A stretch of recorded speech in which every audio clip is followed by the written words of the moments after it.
The hospital corridor smelled like bleach and fear. I was running past nurses who jumped out of my way, my sneakers squeaking against the waxed floor. Room 237. That's all I could think about.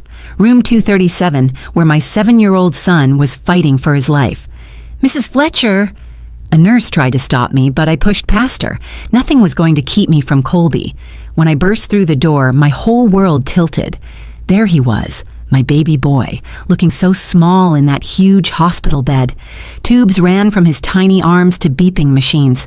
His face was pale as paper, his dinosaur pajamas from this morning now replaced with a hospital gown that swallowed his little body whole.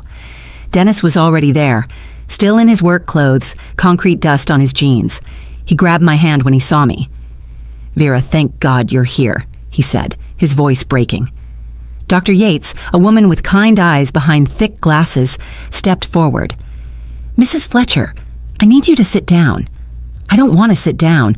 I want to know what happened to my son." "Your son has been poisoned," she said, her words hitting me like physical blows. "We found traces of ethylene glycol in his system. That's antifreeze. It's not enough to be immediately fatal, thank goodness, but it's serious. We're treating him now." Poisoned. The word echoed in my head. How could Colby be poisoned? This morning he was showing me his new drawing of a T-Rex. This morning he was laughing at his dad's silly jokes over breakfast. This morning he was perfect and healthy and whole. "When will he wake up?" I asked, moving to his bedside, taking a small hand in mine. It was cold. Too cold. "Soon," Dr. Yates said. "We've administered the antidote. He's responding well." I sat there for what felt like hours, but was probably only minutes, holding Colby's hand, whispering to him about all the things we were going to do when he got better. Dennis paced behind me, making phone calls to work, to the school, trying to piece together what happened. Then, like a miracle, Colby's eyelids fluttered. His fingers tightened around mine. "Colby? Baby, can you hear me?" I leaned closer, my heart hammering. His eyes opened slowly, those beautiful brown eyes he got from his father, but they were filled with something I'd never seen before. Fear. Real, deep fear. "Mom," he whispered, his voice so quiet I had to lean in close. "Mom, it wasn't an accident."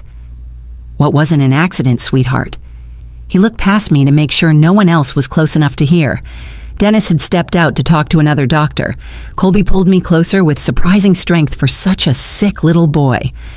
"Grandma gave me the juice," he said, each word clear despite his weakness. "The special juice.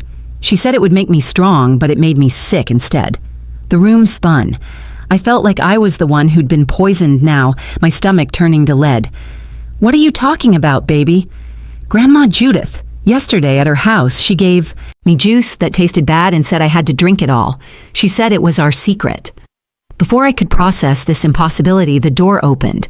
Judith Fletcher walked in, my mother-in-law of 8 years, carrying a teddy bear and wearing her concerned grandmother face.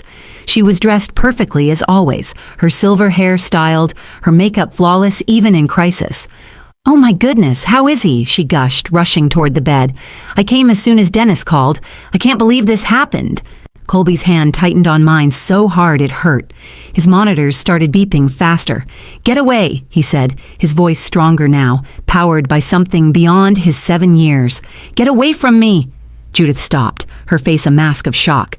"Sweet Pea, what's wrong? It's Grandma. I brought you Mr. Buttons." She held up the teddy bear like a peace offering. "You poisoned me," Colby said, loud enough that the nurse at the station looked up. "You put the bad stuff in my juice." Judith laughed, but it was wrong. All wrong. Too high, too forced. Oh my goodness, he must be delirious from the medication. Poor thing. Kids say the silliest things when they're sick, don't they? She looked at me with those cold blue eyes, the ones that had always seemed to look right through me, never at me. "You know how children are, Vera. They get confused. They make things up."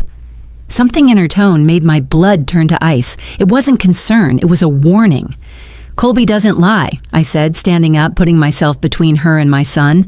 "All children lie," she said, her smile never wavering. "It's part of growing up. He probably ate something at school and doesn't want to get in trouble." That's when Colby said the words that changed everything. He pointed one small finger at his dinosaur backpack in the corner, the one he took everywhere, the one with the tablet we'd given him for educational games.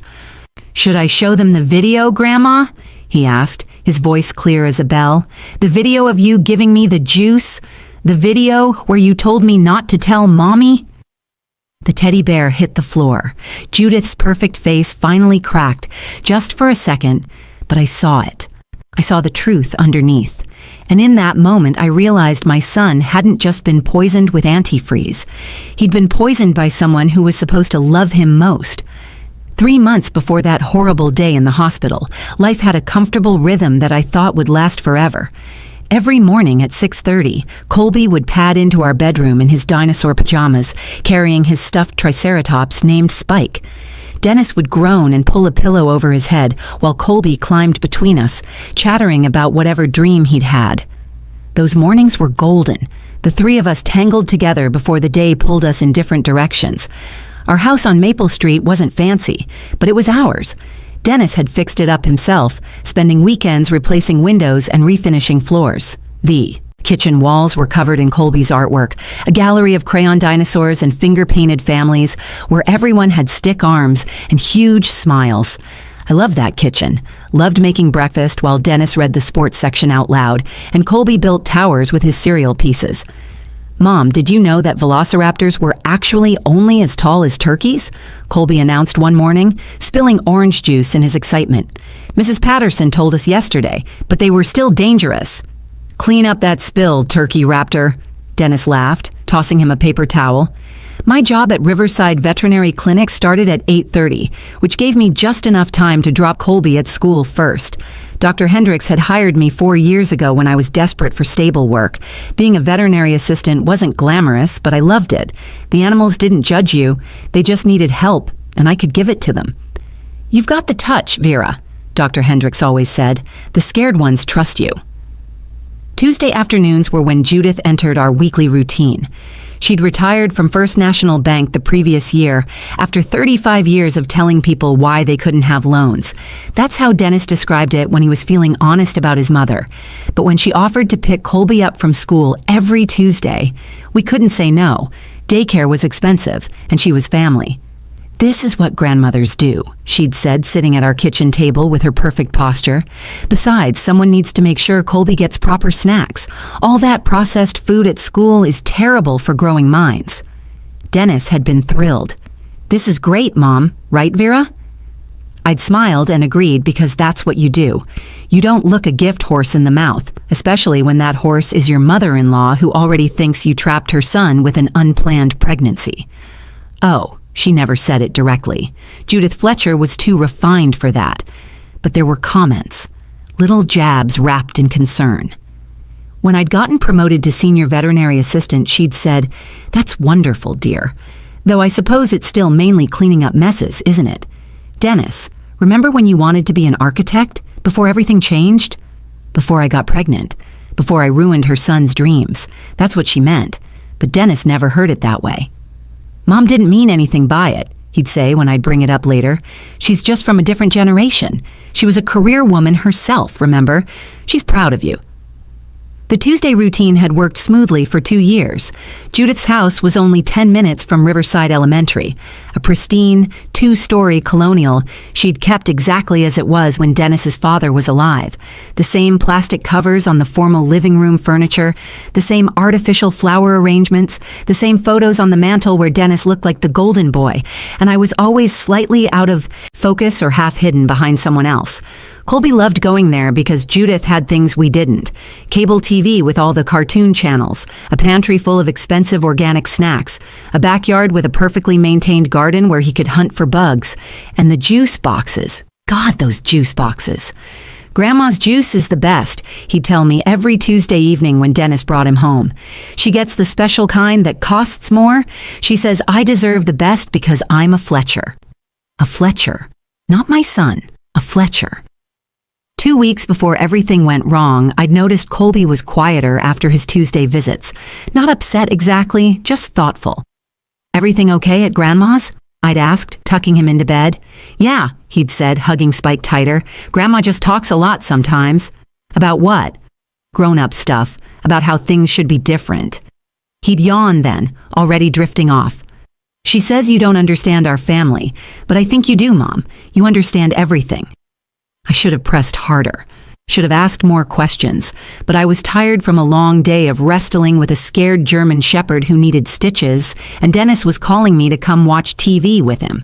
So I'd kissed Colby's forehead and left it alone. That was my mistake, thinking the danger would come from outside our family, not from within it. That Tuesday in October started like any other. Colby had woken up excited because his class was making papier-mâché volcanoes. He'd gotten toothpaste on his dinosaur shirt at breakfast, so I had to help him change while Dennis packed his lunch. The morning was rushed but normal, beautifully normal in a way I'd give anything to have back. At the clinic, I was dealing with back-to-back appointments, a cat with diabetes, a boxer puppy who'd eaten a sock, an elderly beagle with arthritis. My phone was on silent in my locker, which is why I didn't see the first 3 calls from the school. Dr. Hendricks found me in exam room 2, holding down a particularly anxious German shepherd while he examined its ears. "Vera, you need to take this call, now." The urgency in his voice made my stomach drop. I apologized to Mrs. Chen and her dog and ran to the break room. The school's number was on the screen. "Mrs. Fletcher, this is Principal Morrison. Your son collapsed during art class. He's being transported to Memorial Hospital by ambulance. You need to get there immediately." The drive to the hospital was 20 minutes. That felt like 20 years. I ran 3 red lights. I didn't care. All I could think about was Colby's face at breakfast, laughing at his dad's impression of a pterodactyl. He'd been fine. Completely fine. Dennis met me at the emergency room entrance, still in his work clothes, concrete dust on his steel-toed boots. "They won't tell me anything yet. They're running tests." We sat in those horrible plastic chairs for an hour before Dr. Yates appeared. She was young, maybe 35 like me, with kind eyes behind thick glasses. But her expression made my heart stop. "Mr. and Mrs. Fletcher, I need to ask you some questions. The blood work shows your son has ethylene glycol in his system. That's antifreeze. The levels aren't immediately life-threatening, but this is serious. We've started treatment with fomepizole, which counteracts the poison." "Poison?" Dennis stood up so fast his chair scraped against the floor. "How the hell did my son get poisoned?" "That's what we need to determine. Has he been anywhere unusual? Had access to any garage or automotive supplies?" "No," I said. "We don't even have antifreeze at home. We use a different brand of windshield fluid, the safe kind." Dr. Yates made notes on her tablet. "What about his routine yesterday? Where was he?" "School until 3:15, Dennis said slowly. "Then my mother picked him up. He was at her house until I got him around 6. We'll need to check everything he consumed in the last 24 hours. Can you contact your mother?" Dennis was already pulling out his phone. I heard him talking to Judith, his voice tight but controlled. 20 minutes later, she swept into the emergency room like she owned it, carrying grocery bags. "I brought sandwiches," she announced. "Hospital food is poison." She stopped, seeming to realize what she'd said. "I mean, it's terrible. How's my grandson?" They finally let us all see Colby around 4 p.m. He was awake but weak, IV lines running into his small arms. The moment he saw us, tears started rolling down his cheeks. "Mommy, my tummy hurts so bad." "I know, baby. The doctors are making it better." I smoothed his hair back, feeling his forehead. Too warm. Judith approached the bed with her arms out. "Oh, my poor sweet pea. Grandma's here now." Colby's whole body went rigid. He turned his face into my shoulder, his fingers gripping my shirt. It was such a clear rejection that even Dennis noticed. "He's just scared," Judith said quickly, but there was something sharp in her voice. "Children get so dramatic when they're sick. Don't you, Colby? Remember when you had that cold and thought you were dying?" "Mom, he's been poisoned," Dennis said. "This isn't a cold." "Well, I don't understand how this could happen. He was perfectly fine at my house. We did homework, he played in the garden, had his snack. The same routine we always have." She looked directly at me. "Maybe he got into something at home this morning. You know how rushed mornings can be. Things get forgotten. Dangerous things get left out." The accusation was subtle but clear. I felt Dennis tense beside me. "We need to check everything," Dr. Yates interrupted. "Mrs. Fletcher, what exactly did Colby eat and drink at your house?" "The usual, crackers, some apple slices, and juice. The organic kind, very expensive. I always give him the best." "Do you still have the juice box?" "I threw it away. I'm not in the habit of keeping trash." Her tone suggested, this was another failing of mine, that I probably did keep trash. That night, after Judith left, Colby finally spoke more than a few words. His voice was small but clear. "Mom, she's lying. The juice tasted bad, really bad, but she made me drink it all." After Judith left that evening, something shifted in the hospital room. Colby kept looking at his dinosaur backpack in the corner, then back at me, as if he was working up the courage to say something important. Dennis had stepped out to get coffee and call his foreman about missing tomorrow's work. It was just me and my boy in the dim hospital light. "Mom," Colby whispered, checking the doorway to make sure we were alone, "can you get my backpack? Please?" I retrieved it, the familiar weight of it making my chest tight. Just this morning, he'd been wearing it, bouncing down the hallway to his classroom. Now here we were, in a hospital room that smelled like disinfectant and fear. "Check the front pocket," he said, his eyes serious in a way that broke my heart. 7-year-olds shouldn't have eyes that serious. Inside the front pocket was his tablet, the little iPad mini we'd gotten him for his birthday. He mostly used it for educational games and watching videos about dinosaurs. I looked at him questioningly. "I recorded, Grandma," he said, the words coming out in a rush. "She says mean things about you when Daddy's not there. Really mean things. I wanted to show Daddy, but then I got sick and forgot." My hands were shaking as I opened his tablet. The password was 1234 because Colby insisted he could remember it. In his Photos app, there were 3 videos. The thumbnails just showed Judith's living room from a low angle. "When did you take these?" "Different Tuesdays. I figured out how to make it record without her knowing. Mr. Rodriguez taught us about documenting things in science class. He said evidence is important." I put in my earbuds and played the first video, dated 3 weeks ago. The angle was low, probably from Colby's lap, but the audio was crystal clear. Judith's voice filled my ears. "Your mother doesn't deserve your father, Colby. She's beneath us. Did you know she grew up in a trailer park? Her father was a drunk. That's not the kind of blood we want in the Fletcher family, but you're half Fletcher, so you can overcome it if you try hard enough." I paused the video, feeling sick. Colby was watching me with those 2 adult eyes.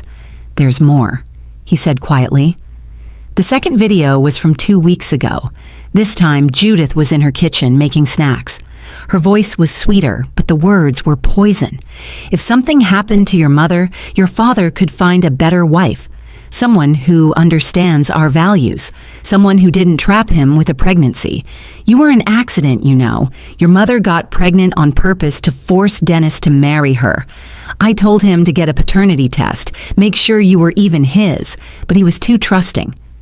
My son had been sitting there, eating apple slices, while his grandmother filled his head with this venom.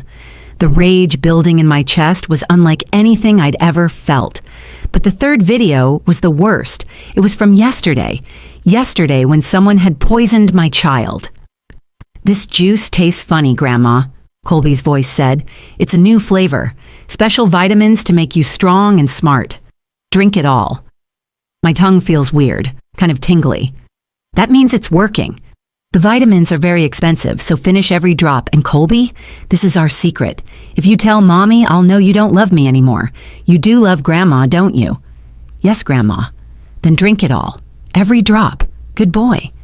The sound of Colby finishing the juice. Then, "Can I have water? It burns a little."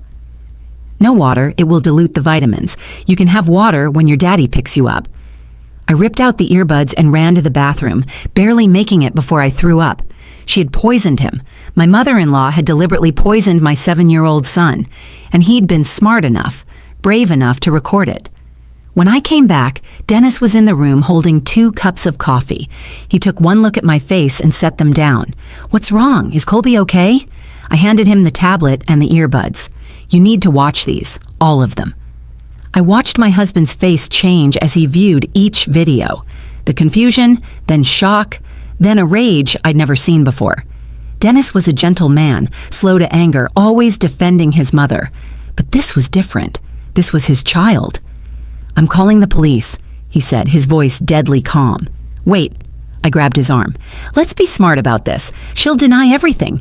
She'll say the videos are fake or taken out of context. We need to do this right." "What do you suggest?" "She's coming back tomorrow morning. She always does. Let's talk to the doctors first, make sure they document everything. Then we call the police and let them handle it properly. We need to make sure she can't hurt Colby or anyone else ever again." Dennis pulled me into his arms, both of us shaking. How did I not see this? How did I let her near him? Because she's your mother. Because we want to believe the best about family. Detective Rivera arrived at 7 the next morning, before visiting hours officially started. She was exactly what we needed, methodical, experienced, and absolutely unwilling to let family politics interfere with attempted murder of a child.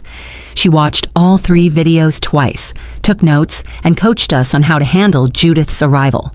"Let her come naturally," Rivera said, positioning herself in the hallway where she could watch but not be seen. "Don't accuse her immediately. Let's see what she says when she doesn't know we have evidence." At 9:45, Judith arrived right on schedule, carrying a gift bag and wearing her church clothes, a navy dress with pearls. She looked like everyone's ideal grandmother, the perfect disguise for a monster. "How's our patient today?" she chirped, breezing into the room. "I brought some of those crackers you like, Colby, the dinosaur-shaped ones."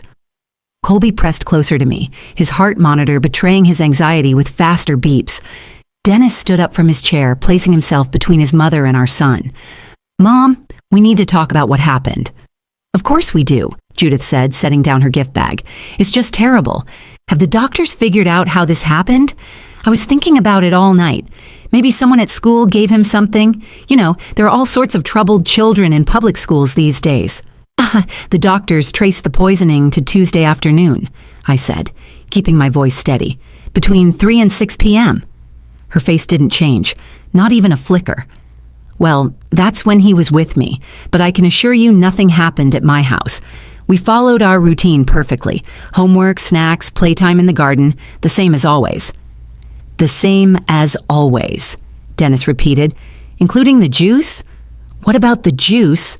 Her voice sharpened just slightly. "You gave him juice, the special organic kind." "I always give him quality snacks, unlike what he gets at home." She looked at me when she said it, that familiar dig. "Mom, stop." Dennis's voice was harder than I'd ever heard it. "Just stop. We know what you did." "I have no idea what you're talking about. If you're suggesting I had anything to do with this, you're being ridiculous. I'm his grandmother.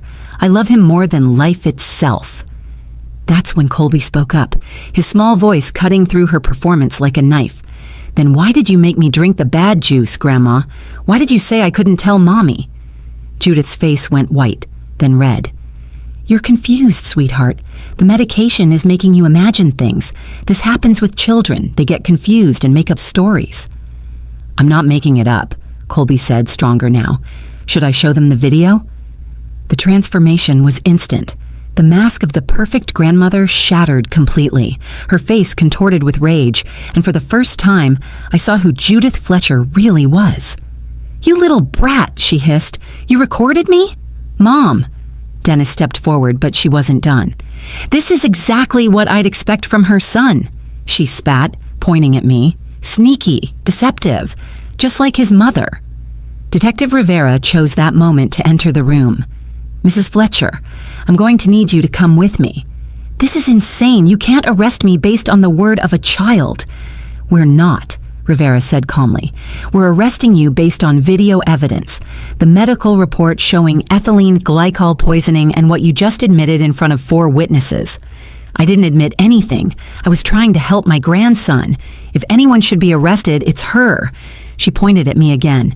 "She's turned my son against me, poisoned my grandson. Against me.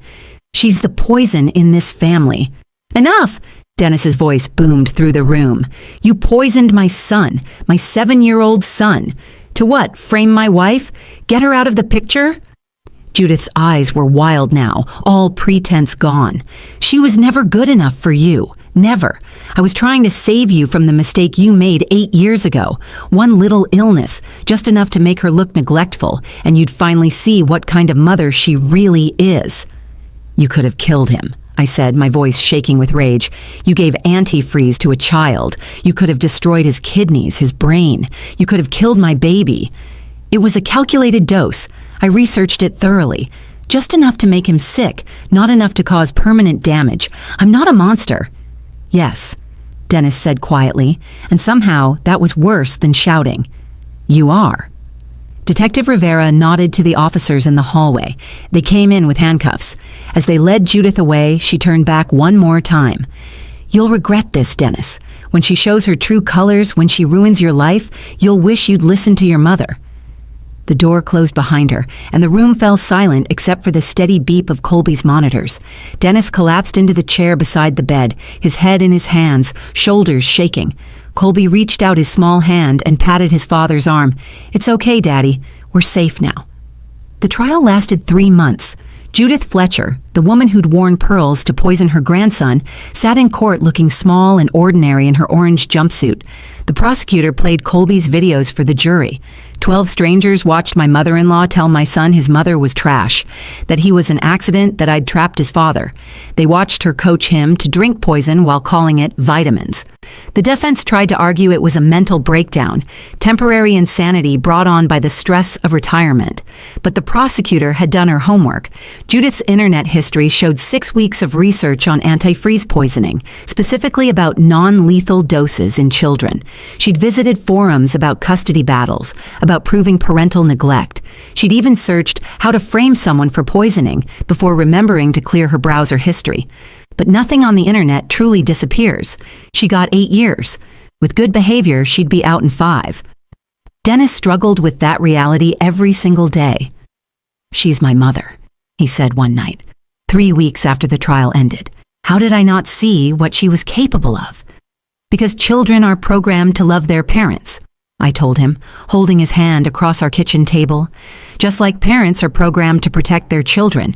She broke that sacred rule, not you. Colby recovered completely, at least physically. The doctors called him lucky. Another day, maybe 2, and the damage would have been permanent. His kidneys would have failed. His brain would have been affected. Instead, he got to go back to school after 2 weeks, where he was treated like a hero by his classmates, the boy who caught his grandma doing something bad and recorded it. We moved to Portland, Oregon, where my sister Renata lived. Dennis found work with a construction company that paid better than his old job. I got hired at a veterinary emergency clinic, working with critical cases.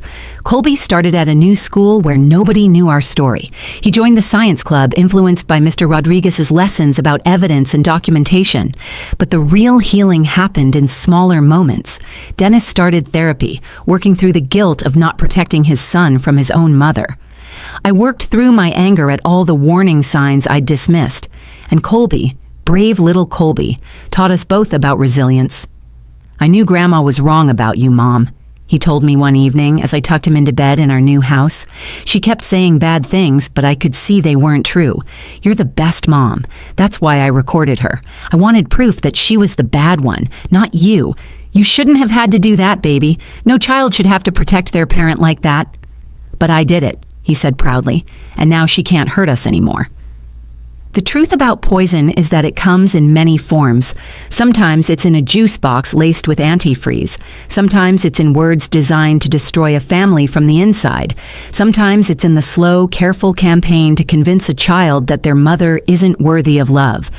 But here's what Judith never understood. Love is the strongest antidote there is. Colby's love for me made him document the truth.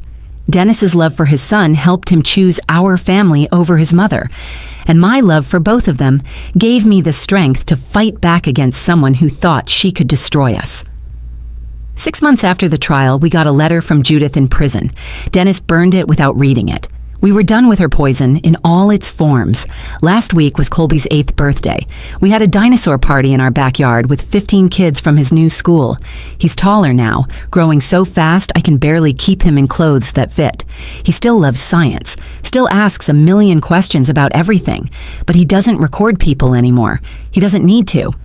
Mom, he said as I brought out his birthday cake. Remember when I was 7 and Grandma tried to poison me? Yes, baby, I remember. That was really scary, but we won, didn't we? The good guys won.